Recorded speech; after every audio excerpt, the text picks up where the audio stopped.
দোসরা জুলাই মঙ্গলবার রাত ৮টায় শামীম জাহেদি আছে রিটোর্সপিকে জানিয়ে দিচ্ছে শিরোনাম। আইন মেনে সরকারি কর্মকর্তা কর্মচারী ও তাদের পরিবারের সম্পদের হিসাব দিতে হবে। ৩ মাস পর অগ্রগতি রিপোর্ট, নির্দেশ হাইকোর্টে।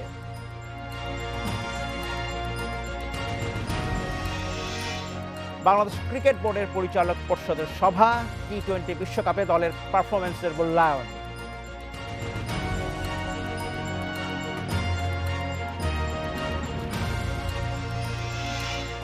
এখনো এসএমএস এর মাধ্যমেই টিমের বাজার নিয়ন্ত্রণ, সিন্ডিকেটের বিরুদ্ধে দ্রুত ব্যবস্থা, হুঁশিয়ারি ভোক্তা অধিদপ্তরে।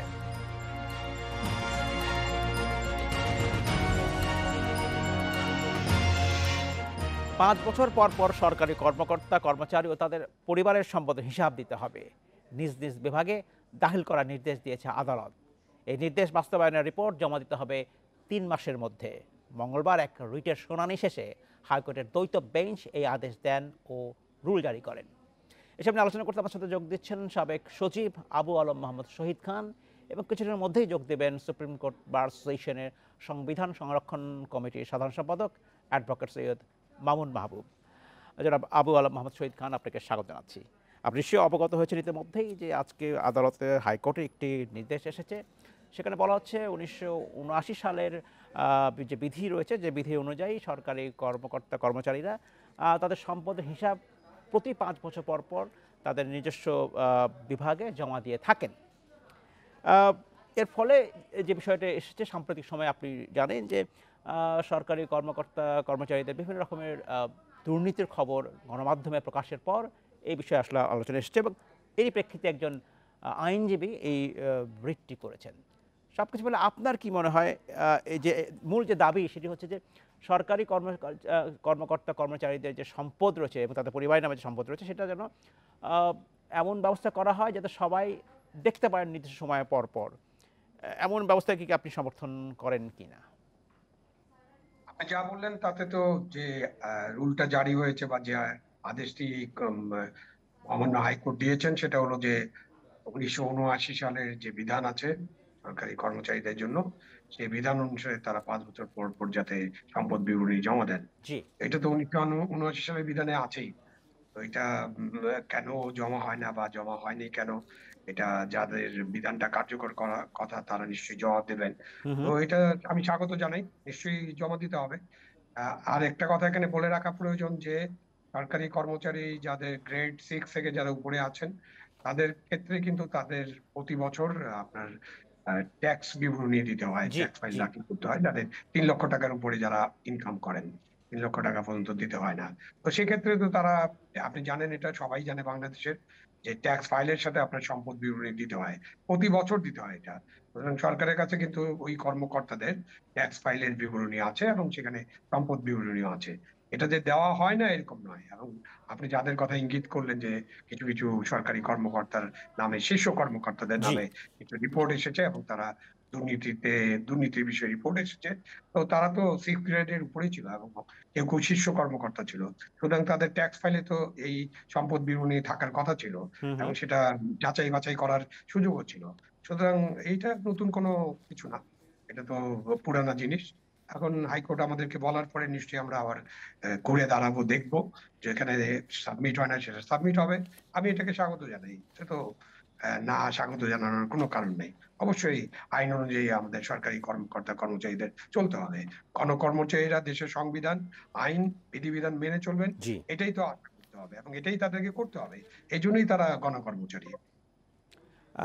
নিশ্চয়ই আপনি যেটা বলছিলেন আদালত এটি বলা হয়েছে 1979 সালের যে বিধি আছে সেই অনুযায়ী কাজ করতে বলা হয়েছে।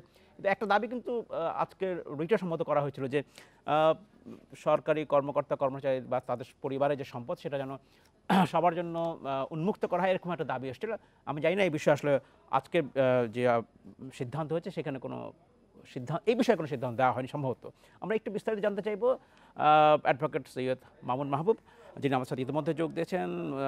তিনি হচ্ছেন সুপ্রিম কোর্ট বার অ্যাসোসিয়েশনের সংবিধান সংরক্ষণ কমিটির সাধারণ সম্পাদক। সৈয়দ মাহবুব, আপনার কাছে জানতে চাচ্ছি আজকে যে রিটটি করা হয়েছিল সেখানে কি কি বিষয়ে আদালতের নোটিসে আনা হয়েছিল?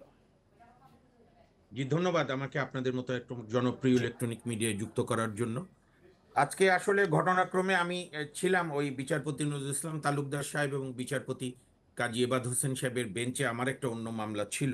তো তখন ওই রিটকারী, যিনি নিজেও একজন ভালো আইনজীবী, তরুণ আহ, সুবীর নন্দী, উনি পার্সোনাল ক্যাপাসিটিতে রিট করেছেন।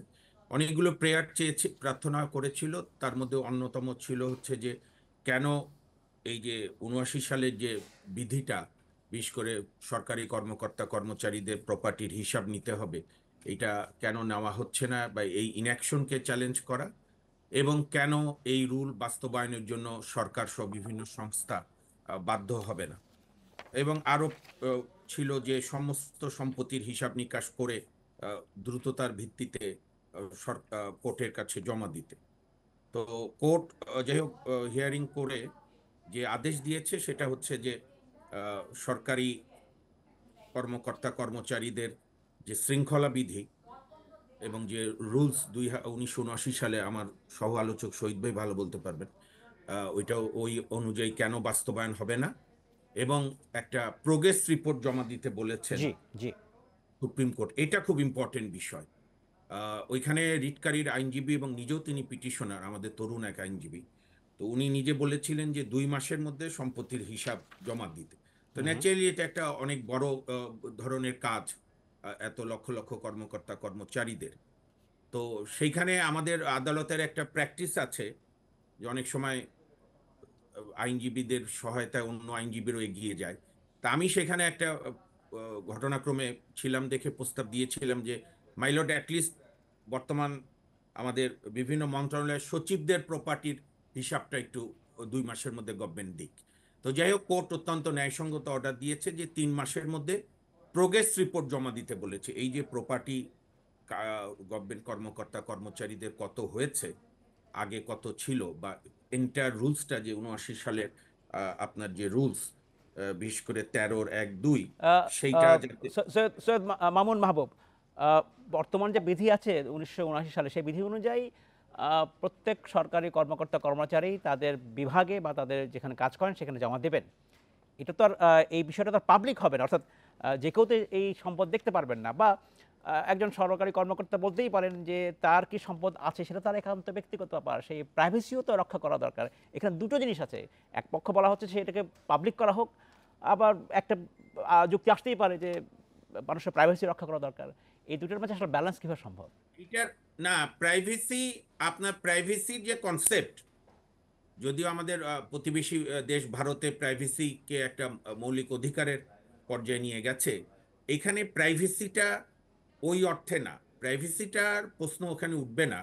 এখানে যেটা হয়েছে যে আমাদের যারা সাংসদ পার্লামেন্টে আইন প্রণয়ন করেন, জি তারা বা যারা নির্বাচনে অংশগ্রহণ করেন স্থানীয় সরকারের সকল পর্যায়ে, তারা কিন্তু হলফনামায়, এবং এটাও কোনো সরকার করেনি, আমাদের কয়েকজন সিভিল সোসাইটির লোকজন হ্যাঁ দীর্ঘ আইনগত জি ব্যাটেল যুদ্ধ চালিয়ে আপনার এটা বাধ্যবাধ করেছে যে হলফনামা দিতে হবে আমার কি প্রপার্টি আছে। জি আর সরকারি কর্মকর্তা কর্মচারীদের প্রপার্টির প্রাইভেসির কিছু নেই। আজকে দুর্নীতি যে শুধু ওনারাই করছে তা না, সবাই অন্যান্যরাও জড়িত আছে, কিন্তু সরকারি কর্মকর্তা কর্মচারীদের আমি নিজেও আর ব্যক্তিগত বলতে চাই না, আমার পরিবার, আমার বাবাও সরকারি কর্মকর্তা ছিলেন, কিন্তু আমাদের যে কলোনিয়াল হ্যাংওভারটা কাটেনি, বুঝেছেন? জি অর্থাৎ ওই যে ব্রিটিশরা যে শিখিয়ে গিয়েছিল যে তোমরা এখানে পাবলিক সার্ভেন্ট না, তোমরা প্রভু, এবং যে কারণে আপনি পুরাতন জেলাগুলোতে দেখবেন ডিসি এসপিদের বাড়ি, জজদের বাড়ি বিশাল বড় বড় কয়েক একর নিয়ে, কারণ ব্রিটিশ সাহেবরা আসবে, তাদের মেশার কোনো জায়গা নেই, তারা নিজেরাই তাদের মালিরাই গাছ লাগাবে, আহ, পুকুরে মাছ লাগাবে। ধন্যবাদ জনাব সৈয়দ মামুন মাহবুব, আপনি বুঝতে পেরেছি, আমি আপনার কাছে আসবো। আমার আসলে একটা বিরতি যাওয়ার সময় হয়েছে। বিরতি যাওয়ার আগে আমি একটি প্রশ্ন রেখে যেতে চাই জনাব আবু আলম শহীদ খানের কাছে, তারপরে আমি বিরতি নেব। সেই প্রশ্নটা হচ্ছে এরকম যে জনাব খান, এই যে বিধান রয়েছে, এই বিধানের পরেও কিন্তু আসলে আমি যদি বলি মানুষের পারসেপশন বা ধারণা, সেটা হচ্ছে যে সরকারি কার্যক্ষেত্রে কিন্তু দুর্নীতি হচ্ছে, তাই তো? আমি 2021 সালের ট্রান্সপারেন্সি ইন্টারন্যাশনাল মাসিক একটি তথ্য তুলে দিতে চাই। সেখানে তাদের সেই একটি সার্ভে হয়েছিল, সেখানে তারা বলছে যে সেই সার্ভে অনুযায়ী বাংলাদেশের ল এনফোর্সমেন্ট এজেন্সিতে মানুষ মনে করে যে ৭৪.৪% সেখানে দুর্নীতি হয়, পাসপোর্ট অফিসে হয় ৭০.৫%, বিআরটিএতে হয় ৬৮.৩%, জুডিশিয়াল সার্ভিসে হয় ৫৬.৮%, পাবলিক হেলথ সেক্টরে হয় ৪৮.৭%। তার মানে ধারণা হচ্ছে সেখানে দুর্নীতি হয়, কিন্তু এত কিছু পরেও কিন্তু দুর্নীতি আসলে বন্ধ হচ্ছে না। আপনি কি মনে করেন কিনা ১৯৭৯ সালের এই বিধিতে পরিবর্তন আনা উচিত কিনা? আহ, যে বিদ্যমান ব্যবস্থা আছে আমরা সবাই বলছি, আদালতও সেই ব্যবস্থা অনুযায়ী বলছেন যে যেটা ঠিকমতো সম্পদের দেখভাল করা হয় সেটা নজর রাখার কথা বলছে। শুধু বর্তমান বিদ্যমান ব্যবস্থায় কি আসলে সরকারি কর্মকর্তা কর্মচারীদের যে দুর্নীতির কথা আসছে সেইভাবে করলে কি দুর্নীতি দমন সম্ভব কিনা বা হ্রাস করা যাবে কিনা? জি, ধন্যবাদ। বিদ্যমান আইন যথেষ্ট আছে। আমাদের বাংলাদেশে বরং আইন বেশি হয়ে যাচ্ছে। আমাদের আগেকার আইনগুলো এবং তার সঙ্গে ২০০৪-এ যে স্বাধীন দুর্নীতি দমন কমিশন গঠনের অভিপ্রায় আইন জি। করা হয়েছিল, আমি যেটা মনে করি যে আপনি প্রপার রুল অফ ল, অর্থাৎ নিরবিচ্ছিন্ন আইনের শাসন, সিলেক্টিভ আইনের শাসন না। আপনি আপনার ভিন্ন মতের ব্যক্তিদের প্রতি সাংঘাতিক আইনের শাসন দেখাবেন, আর আপনার পক্ষের মতের ব্যক্তিদের প্রতি আপনি উদাসীন থাকবেন, তাহলে আপনি হাজারটা আইন করেও এর সমাধান করতে পারবেন না। আপনার যেটি দরকার, এটি সারা সভ্যতায় বিশ্ব এগিয়েছে, আমাদের বাংলাদেশও অনেক সময় এগিয়েছে, সেটা হচ্ছে আইনের শাসনটা প্রয়োজন। আমাদের এখানে দেখেন যে আইনগুলো আছে এনাফ। আপনি আজকে এত কথা উঠেছে কেন? আজকে হঠাৎ করে সরকারি কর্মকর্তা কর্মচারীদের এই দুর্নীতির বিষয় নিয়ে, এটা আপনিও জানেন, আমরাও জানি, জি। যে তিনজন বিশিষ্ট সাবেক অত্যন্ত গুরুত্বপূর্ণ পাবলিক সার্ভিসের এবং একজন মিলিটারি সার্ভিসের ব্যক্তির করাপশনের বিষয়, পারসেপশন এবং তাদের সয় সম্পত্তির বিষয় পরে দুদক ওনারা চলে যাওয়ার পরে তদন্ত শুরু করলো। এগুলো করতে গিয়েই তো মানুষ আবার নতুন করে বুঝবার চেষ্টা করছে যে কি পরিমাণ দুর্নীতি করছে আমাদের দুর্ভাগ্যজনকভাবে। এবং আপনি একজন বিদগ্ধ সাংবাদিক, আপনি একটু ইতিহাসটা খুলে দেখুন, একই সঙ্গে সাবেক আইজিপি, সাবেক সেনাপ্রধান এবং সিটিং এনবিআর এর মেম্বার, মোস্ট টপ পজিশনের তিনজনের এরকম দুর্নীতি আমাদের উপমহাদেশে কোথাও হয়েছে কিনা। সুতরাং উদ্বেগের বিষয় আইন করা নিয়ে না, আইন যথেষ্ট আছে। আমার ২৭ বছরের সর্বোচ্চ আদালতে প্র্যাকটিস। অ্যাডভোকেট মাহবুব, বিষয়টা আসলে এরকম যে আপনি নিজেও বলছিলেন যে যদি জনপ্রতিনিধিরা তাদের সম্পদের বিবরণ দিতে পারে, যেটা প্রকাশ্যে থাকছে, যে কেউ সে দেখতে পাচ্ছেন, নির্বাচন কমিশনের ওয়েবসাইটে আছে, সরকারি কর্মকর্তা কর্মচারীদের ক্ষেত্রে আসলে কি হওয়া উচিত? আমি আবার বলছিলাম যে একজন ব্যক্তির তার প্রাইভেসি রক্ষারও একজন যেমন অধিকার আছে, আবার একই সাথে তিনি যে দুর্নীতির সাথে সম্পৃক্ত নন সেটাও স্বাভাবিকভাবে মানুষ চাইবে, যারা ট্যাক্স পেয়ার, কারণ তারা তো আসলে সাধারণ মানুষের ট্যাক্সের টাকাতেই বেতন পাচ্ছেন, তাই তো? সে দাবিও আসতেই পারে। এখন বিদ্যমান আইনে খুব একটা কাজ করছে না বলেই তো এত কথা হচ্ছে আজকে। সেখানেই জানতে চাই, এখানে একটা ব্যালেন্স দরকার, সমন্বয় দরকার, সেটা আসলে সম্ভব কি হবে, আদৌ সম্ভব কিনা? আপনাকে বলি, মানে অত্যন্ত বিনয়ের সঙ্গে বা জি। খুব দৃঢ়তার সঙ্গে, আমাদের বিদ্যমান আইন পর্যাপ্ত আছে। আচ্ছা, নতুন আচ্ছা। করে কোনো আইনের পরিবর্তন দরকার নেই। দরকার হচ্ছে আইনের শাসন এবং মানসিকতা। ধরেন রাষ্ট্রের সর্বোচ্চ নির্বাহী প্রধান, মাননীয় প্রধানমন্ত্রীর সম্পদের হিসাব যদি জনগণ জানতে পারে, তা একজন গভর্নমেন্ট সার্ভেন্টের সম্পদের পরিমাণ জানা তো এটা অন্যায় কিছু নেই, বরং তো এটা গর্বের যে আমি গভর্নমেন্ট সার্ভেন্ট, আমি দেশকে সেবা করেছি, জনগণের সেবা করেছি, আমার দিন শেষে এই প্রপার। সৎ যারা কর্মকর্তা আছেন তাদেরকে সবাই সম্মান করে। প্রাইভেসির প্রশ্নটা এখন আনা অবান্তর। এখন আচ্ছা। যেটা দরকার, জি। আমি যেটা আমার এই বলেছি যে এটাকে রাশ টেনে ধরতে হবে, না হলে কিন্তু আপনার সবকিছুই ম্লান হয়ে যাবে। এবং সেটার জন্য আমি বারংবার বলবো, শুনতে খারাপ লাগলেও একান্তই দরকার সিলেক্টিভ রুল অফ ল না, পারফেক্ট রুল অফ ল, অর্থাৎ আইনের শাসন, শাসকের আইন না। নিশ্চয়ই। কথা বুঝতে ধন্যবাদ। পেরেছেন? আমার সাথে যোগ দিয়েছেন জনাব আবু আলম হরশেদ খান আবারও।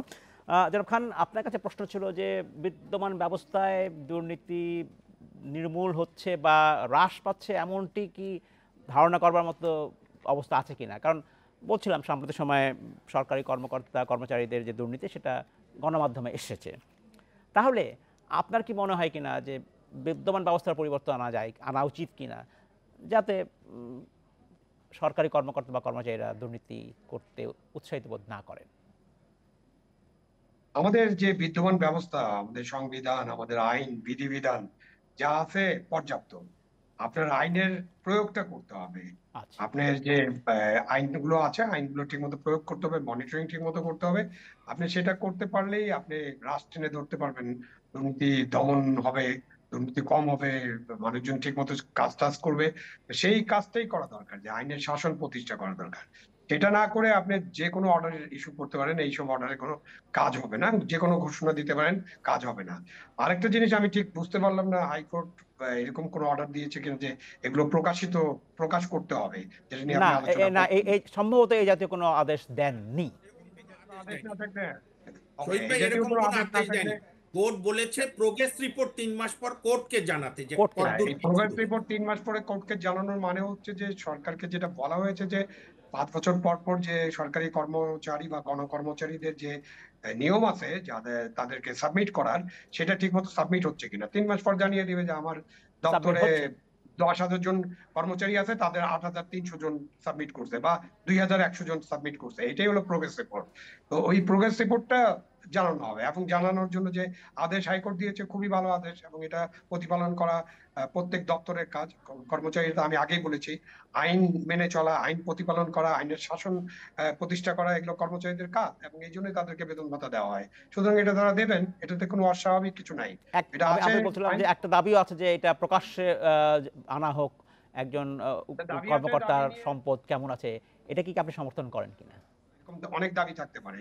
দাবি থাকা কোনো অস্বাভাবিক না, দাবি থাকতেই পারে। এই দাবি যদি দাবির মতো যদি কিছু করতে হয়, তাহলে আইনের পরিবর্তন করতে হবে, আইনে এটার সংযোজন করতে হবে। এটা পার্লামেন্টের ব্যাপার এবং হাইকোর্টের ব্যাপার। পার্লামেন্টেই আইন করতে পারে, পার্লামেন্টের আইনের সংশোধন করতে পারে, নতুন আইন করতে পারে, অথবা আমাদের হাইকোর্ট, সুপ্রিম কোর্ট, যে সর্বোচ্চ আদালত আছে, তারা একটা নির্দেশ দিতে পারে। সুতরাং ওইটার জন্য আপনাকে অপেক্ষা করতে হবে। ইচ্ছা করলেই কারো সম্পদের বিবরণী প্রকাশ করে দেওয়া যাবে না। হ্যাঁ, আপনারা করতে পারেন, আপনারা মিডিয়ারা অনেক সময় ভিতরে ঢুকে কাগজপত্র নিয়ে করে দিতে পারেন, জি। তবে ওইটা তো একদম সবার জন্য হবে না। আর আসলে আমাদেরকে এই কথাও মনে রাখতে হবে যে আমাদের যে 17 লক্ষ কর্মচারী আছে, তাদের সবাই দুর্নীতিবাজ না, এবং তাদের সকলেরই দুর্নীতি করার সুযোগ নেই। নিশ্চয়ই। ঠিক আছে? আপনি নিশ্চয়ই। যে বিবরণটা দিচ্ছিলেন, ওই যে 70%, 68%, 77%, এগুলো সেবা প্রতিষ্ঠানে দুর্নীতি, এগুলো আছে, এগুলো বন্ধ করার চেষ্টা জি। করতে হবে, এবং চেষ্টা করাটাই স্বাভাবিক। আমরা তো জনগণের কল্যাণের জন্যই গণকর্মচারী, এবং সকল সময় জনগণের সেবা করা এটা তাদের দায়িত্ব, কর্তব্য। এটা সংবিধানে বলা আছে, এবং সংবিধান মেনে চললেই হয়। অনেক ধন্যবাদ। আমাকে শেষ করতে হচ্ছে সময় স্বল্পতার জন্য। জনাব আবু আলম মোহাম্মদ শহীদ খান, আপনাকে অসংখ্য ধন্যবাদ। অ্যাডভোকেট সৈয়দ মামুন মাহবুব, আপনাকে অসংখ্য ধন্যবাদ আমাদেরকে সময় দেওয়ার জন্য। টি-20 বিশ্বকাপে আশানুরূপ পারফরমেন্স না হলেও জাতীয় দলের নেতৃত্বে নাজমুল হোসেন শান্তর ওপরই আস্থা রাখছে বোর্ড, জানিয়েছেন সভাপতি নাজমুল হাসান পাপন। বলছেন পারফর্ম করেই দলের দায়িত্ব পেয়েছেন শান্ত। বাংলাদেশ ক্রিকেট বোর্ডের পরিচালক পর্ষদের সভা অনুষ্ঠিত হলো আজ।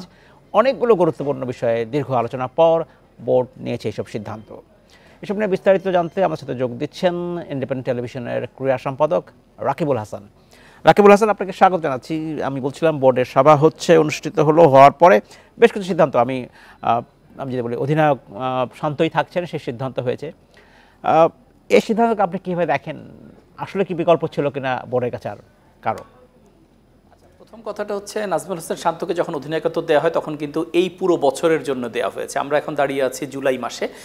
ফলে এই আলোচনাটা আসলো এই কারণে, যেহেতু বিশ্বকাপে বাংলাদেশের একটা মিশ্র পারফরমেন্স গেছে। আপনি যদি প্রথম লক্ষ্য পূরণের কথা বলেন, যে টি-20 ওয়ার্ল্ড কাপের সুপার 8 খেলার লক্ষ্য নিয়ে বাংলাদেশ গিয়েছিল, সেটা পূরণ হয়েছে, কিন্তু সুপার 8-এ গিয়ে বাংলাদেশ ভালো খেলতে পারেনি। এবং তার চেয়েও বড় কথা, শেষ যে ম্যাচটা বাংলাদেশের সামনে একটা সেমিফাইনালে উঠে যাওয়ার ইকুয়েশন ছিল, যে ইকুয়েশনটা বাংলাদেশ সেই অ্যাপ্রোচে খেলে নাই।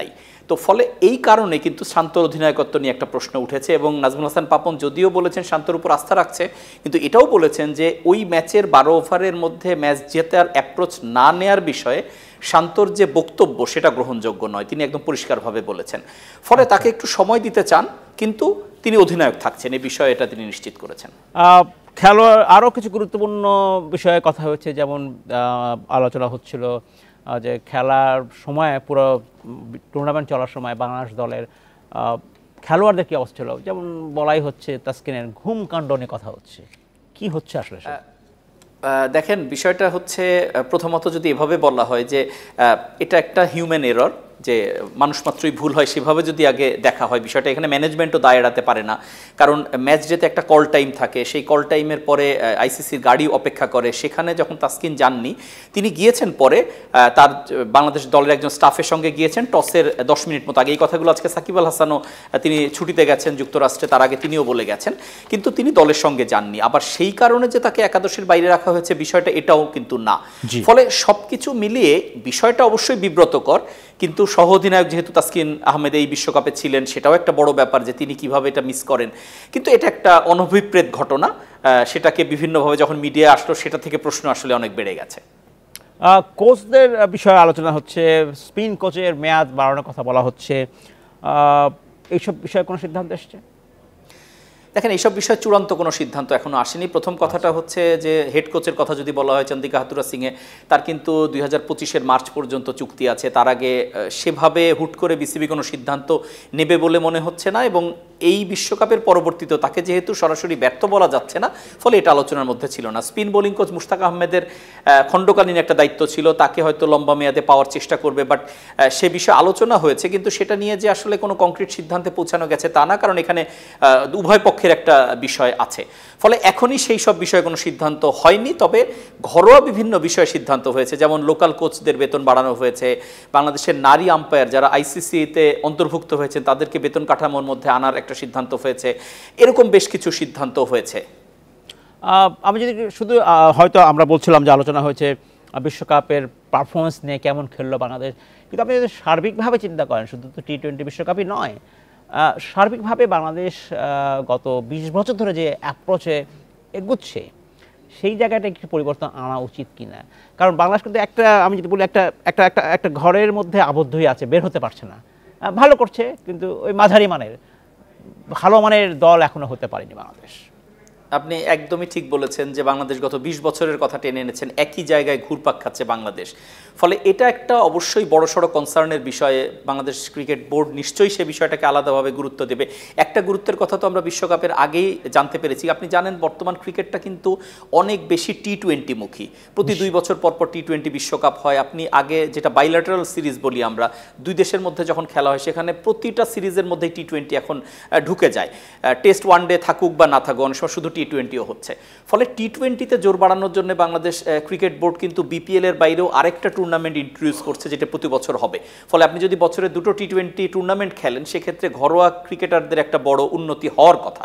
কিন্তু আপনি যে কথাটা বলছেন যে আসলে অনেক লেভেলেই তো মানে চেঞ্জ দরকার, বিশেষ করে কোচদের আজকে যে বেতন বাড়ানোর একটা ইস্যু এসেছে, যদি কোচরা ঠিকমতো ফ্যাসিলিটি না পায় তাহলে পরের প্রজন্ম গড়ে উঠবে কিভাবে, এই বিষয়গুলোতে আসলে একটু নজর দেওয়া দরকার, এবং বিসিবি সেদিকে দিচ্ছে নজর, হয়তো আরও একটু জোর দেওয়া জরুরি। আমি যদি অবকাঠামোর দিকে বলি, সব কিছুই ঢাকা, চট্টগ্রাম বা সিলেট কেন্দ্রিক, আরেকটু যদি ছড়িয়ে দেওয়া না যায় তাহলে তো আসলে জনপ্রিয়তা বা মানুষের সম্পৃক্ততা বাড়বে না। সেদিকে খুব নজর দেওয়া হচ্ছে। আর মাঠ মানেই নয় যে অনেক দামি টাকা, অনেক খরচ করে একটি বড় স্টেডিয়াম করা হলো, তা নয়। সেই অবকাঠামোর দিকে বিসিবি খুব কি নজর দিয়েছে? দেখেন, এই কথাটাও আসলে সত্যি, এবং আপনি প্রথমে আমি যদি আসি যে আমাদের স্ট্যাবলিশ ভেন্যুগুলোও নষ্ট হয়েছে। প্রথমত তো আপনি যেটা বলছেন, যেটা হচ্ছে খেলার উপযোগী মাঠ, একদম অনেক অনেক দামি মাঠের কোনো প্রয়োজন নেই, সেটাই যেমন ঘাটতি আছে, ঠিক একইভাবে যেগুলো আমাদের স্ট্যাবলিশড ভেন্যু, আপনি যদি খুলনার ভেন্যুর কথাটা বলেন, সেই ভেন্যুতে কিন্তু টেস্ট ম্যাচ হয়েছে, বিপিএল হয়েছে, কিন্তু বগুড়ার কথা বলা যেতে পারে, হয় না, বগুড়ার কথা বলা যেতে পারে, ফতুল্লার কথা বলা যেতে পারে। ফলে এই বিষয়গুলোতে বিসিবির জোর অনেক আগের থেকেই দেওয়া উচিত ছিল। মানে কোনো একটা কারণে বাংলাদেশ জাতীয় ক্রীড়া পরিষদের সঙ্গে একটা মতহীনতা, সেটা একটা দায়। কিন্তু এখন কিন্তু আবার বিসিবি সভাপতি, তিনি কিন্তু আবার যুব ক্রীড়ামন্ত্রীও বটে। ফলে এখন কিন্তু সব মিলে সমন্বয়টা সহজ অনেক আগের তুলনায়। ফলে সেই বিষয়ে অবশ্যই একটু জোর বাড়ানো প্রয়োজন। আমাকে শেষ করতে হচ্ছে। রাকিবুল হাসান, আপনাকে অসংখ্য ধন্যবাদ। এখনও এসএমএস এর মাধ্যমে নিয়ন্ত্রণ করা হচ্ছে ডিমের বাজার। এই চক্রকে থামানো না গেলে ডিমের দাম আরও বাড়বে বলে অভিযোগ খামারিদের। এই সিন্ডিকেটের বিরুদ্ধে ব্যবস্থা নেওয়ার কথা বলছেন তারা। ভোক্তা অধিকার দপ্তরের মহাপরিচালক আরও বলছেন, এইসব বিষয়ে খুব শীঘ্রই ব্যবস্থা নেওয়া উচিত বা নেওয়া হবে। এসব কথা বলতে আমাদের সঙ্গে যোগ দিচ্ছেন বাংলাদেশ পোল্ট্রি অ্যাসোসিয়েশন সভাপতি সুমন হাওলাদার। জনাব হাওলাদার, আপনাকে স্বাগত জানাচ্ছি। বলা হয় থেকে বাংলাদেশের গড়ে দিনে 3.5 কোটি থেকে 4 কোটি ডিম বেচা কেনা হয়। সেক্ষেত্রে পুরো বাংলাদেশের বাজারের ব্যবস্থাপনায় যেটা হয় যে একজন ক্ষুদ্র ব্যবসায়ী বাড়ি বাড়ি গিয়ে বা ক্ষুদ্র খামারিদের কাছে ডিম কিনে পাইকারির কাছে বিক্রি করেন, সেই পাইকার তখন বিভিন্ন খুচরা ব্যবসায়ীদের কাছে বিক্রি করেন বা খুচরা দোকানে ব্যবসায় বিক্রি করেন। এই প্রক্রিয়ায় এসএমএস বা সিন্ডিকেট কীভাবে কাজ করে, এই ধারণা বা অভিযোগটি কি ধারণা সূচক নাকি গবেষণা প্রসূত? ধারণা সূচক না, এটা আমরা গত 6 মাস এটাকে গবেষণা করছি। আসলে ডিমের বাজারে অস্থিরতা এসএমএস আগে কর্পোরেট গ্রুপে শুনছেন এবং তার হস্তক্ষেপ ছিল, সরকার তাদের ব্যবস্থা নেয়, এখন সেগুলো অফ হয়ে অন্য একটা গ্রুপ মাথাচাড়া দিয়ে উঠছে এবং তাদের সুযোগ তৈরি হয়েছে। যেমন ঢাকা, চট্টগ্রাম এবং নারায়ণগঞ্জ, কাপ্তান বাজার যারা বড় ডিম ব্যবসায়ী আছে, এরা একটা চক্র গড়ে তুলছেন, যে চক্রের মাধ্যমে বাজারটা নিয়ন্ত্রণ হয়। যে জাতীয় ভোক্তার যখন হস্তক্ষেপ করে তখনই দামটা কমে যায়। আপনি দেখেন একটি ডিমের উৎপাদন খরচ আমাদের প্রান্তিক পর্যায়ে 10 টাকা 29 পয়সা।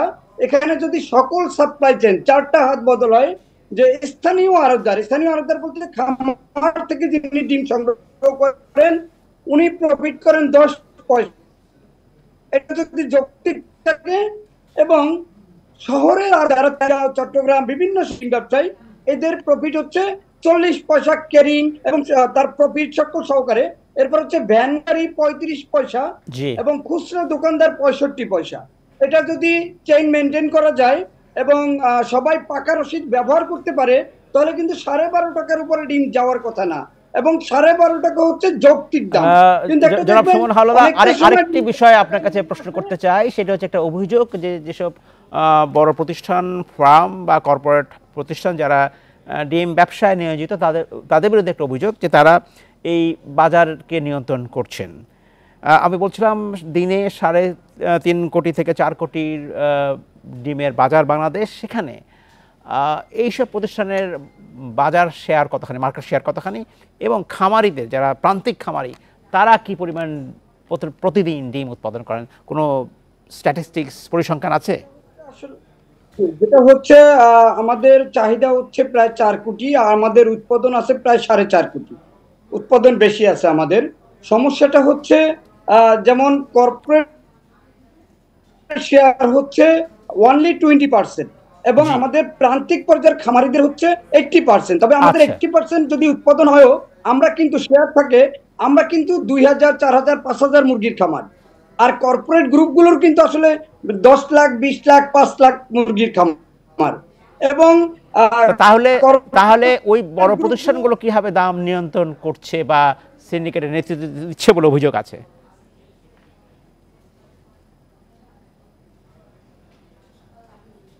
না না, আগে তারা দিত, এখন তো তারা মামলা খাওয়ারে জরিমানা দেওয়ার পরে একটু তারা নরম হয়ে গেছে। এখন এই যে এসএমএস, তেজগাঁও বাজার কেন্দ্রিক একটা এসএমএস দেওয়া হয়, এই এসএমএসটাকে ফেসবুকে ছড়িয়ে দেওয়া হয় এবং এই এসএমএসটার মাধ্যমে বাংলাদেশের ঢাকায় আজকে ডিমের যে দাম, বাংলাদেশের অন্যান্য শহরে বা গ্রামাঞ্চলের ডিমের দাম কি একই? আজকের দামের কথা বলছি, জানতে চাই। হ্যাঁ, কারণ একই মেসেজটা যাচ্ছে সারা বাংলাদেশ। অনেক ধন্যবাদ জনাব সুমন হাওলাদার, আমাকে শেষ করতেই হচ্ছে, সময় একদম নেই। অসংখ্য ধন্যবাদ আপনাকে। এই নিচ্ছে একটি বিরতি, আমাদের সাথেই থাকবেন।